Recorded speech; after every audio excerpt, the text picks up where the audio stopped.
एक कंपनी जिसे उसके ही देश ने उसे बैन कर दिया, उसे भारत में लाया गया और भारत में उसका काम चालू हुआ। जी हाँ, बात कर रहा हूँ मिटानी ग्रुप की। मिटानी ग्रुप एक कंपनी जो इटली की है, जो PFAS नाम का एक केमिकल बनाती थी।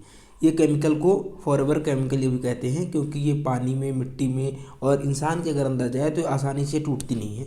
काफ़ी लंबे समय तक ये बनी रहती है, इन्वायरमेंट में बनी रहती है। इन्वायरमेंट को खतरा होता है, इससे घातक बीमारियां, कैंसर जैसी घातक बीमारियां होती हैं और तरह तरह की।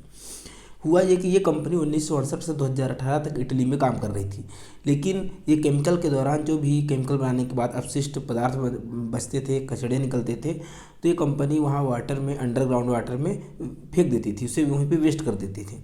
जिससे हुआ ये कि वहाँ के रहने वाले लोगों को पीने के पानी के साथ ये केमिकल उनके शरीर में गया और तरह तरह की बीमारियाँ उत्पन्न होने लगी। उसके बाद वहाँ के इन्वायरमेंट एक्टिविस्ट, वहाँ के लोकल लोग इसके खिलाफ आंदोलन किए, जिसमें हुआ ये कि कोर्ट ने इस पे ध्यान दिया और 2018 में तो कंपनी बैंक करप्ट हो गई। साथ ही कोर्ट ने 2025 में 26 जून को इस कंपनी के ऊपर पूरी तरह से बैन लगा दिया। साथ ही इसके 11 सीनियर अधिकारियों को 141 साल की सज़ा सुनाई। अब आप सोचिए, एक कंपनी जिसको उसी की सरकार ने, उसी के देश ने वहाँ सज़ा सुना दी 141 साल की, कितनी बड़ी बात है, कितनी गंभीर समस्या थी उस देश में इस कंपनी को लेके। ये कंपनी कितना गलत कर रही थी। उस कंपनी को वहाँ बैंक करप्ट होने और बैन लगने के बाद भारत की एक कंपनी लक्ष्मी ऑर्गेनिक नाम की, उसने उसके वहाँ के पार्ट्स, वहाँ की मशीन सब खरीदी। साथ ही वहाँ जो भी केमिकल बनता था, उसका फार्मूला, उसका पेटेंट, हर चीज़ लिया। साथ ही यहाँ भारत में महाराष्ट्र के रत्नागिरी में उसका प्लांट चालू किया, साथ ही उसका प्रोडक्शन भी चालू कर दिया, जिससे वहाँ महाराष्ट्र में रहने वाले लोगों को इस चीज़ की चिंता होने लगी।